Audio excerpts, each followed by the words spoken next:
Meus amados irmãos e irmãs, na continuidade de nossos vídeos do canal do YouTube da Paróquia de Nossa Senhora da Conceição de Canoas, vamos responder a seguinte pergunta dos temas da Igreja em perguntas e respostas.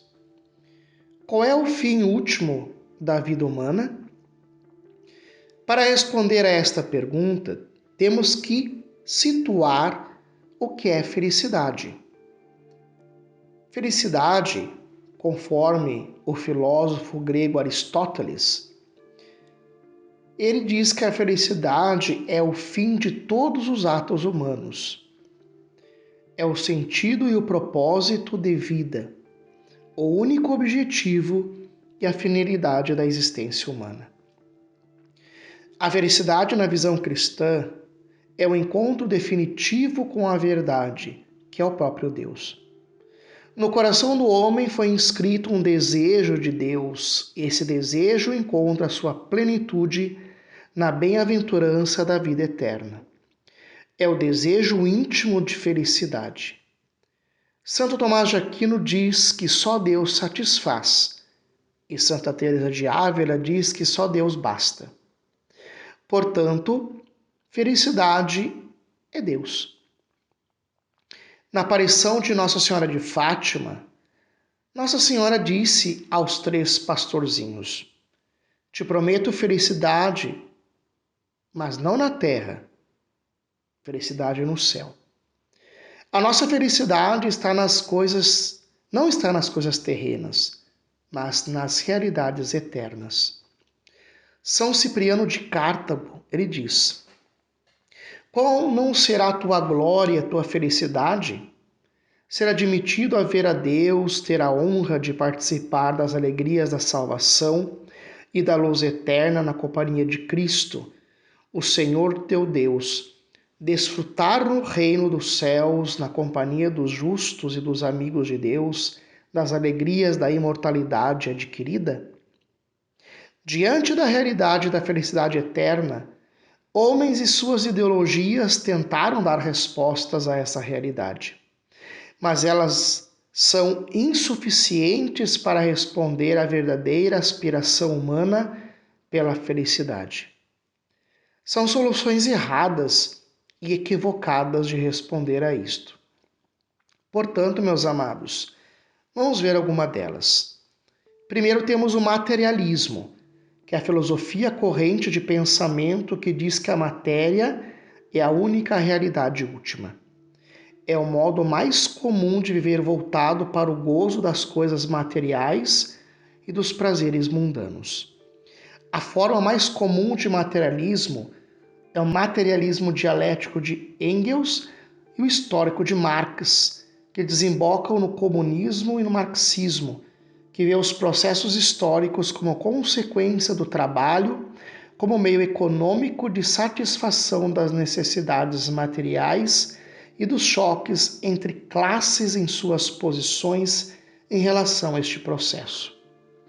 Nas palavras de Marx, está a síntese da concepção materialista do mundo histórico.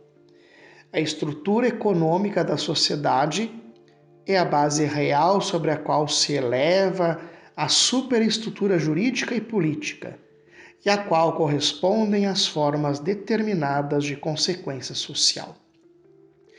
Temos o positivismo, que é a filosofia de Augusto Comte, que propõe fazer das ciências experimentais o modelo por excelência do conhecimento humano em substituição às especulações metafísicas ou teológicas.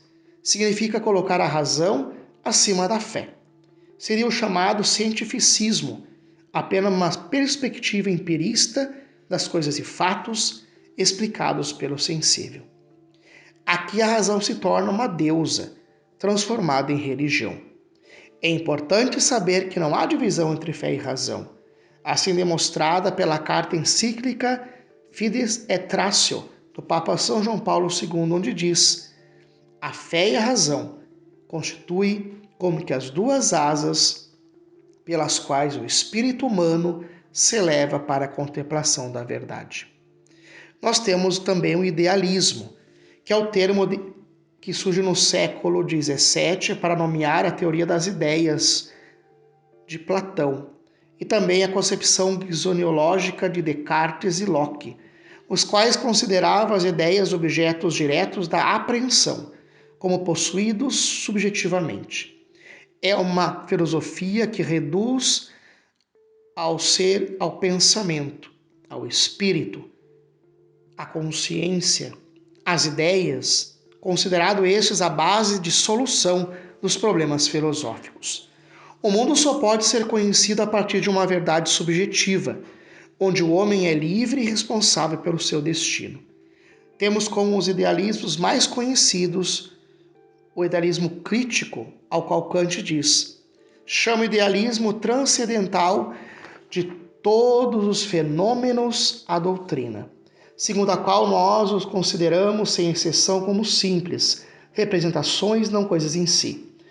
E o idealismo empírico, ao qual Kant define como idealismo que considera a existência de objetos no espaço, fora de nós, como duvidosa e demonstrável, como falsa e impossível.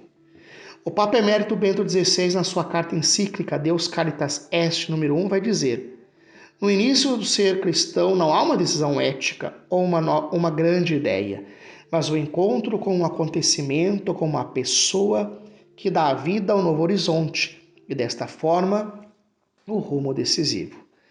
Tem também o pessimismo, que é a filosofia originária do pensamento do filósofo alemão Arthur Schopenhauer, que afirma a supremacia do mal sobre o bem.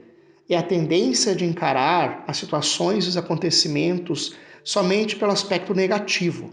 Tendência para jogar tudo mal, parecendo até uma visão gnóstica. Diante do pessimismo, temos a virtude do otimismo, que é colocar os pés no chão e santificar o cotidiano. São José Maria Escrivá vai dizer no seu Caminho 378, otimismo é consequência necessária da fé.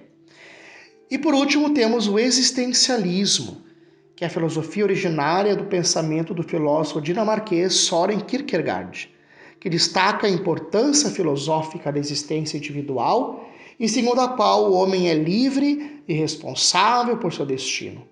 Explora a existência humana e centra-se apenas no homem terreno, sem perspectiva divina. O ponto de partida do homem e sua angústia existencial, a ansiedade, o pavor, a náusea, Jean Paul Sartre.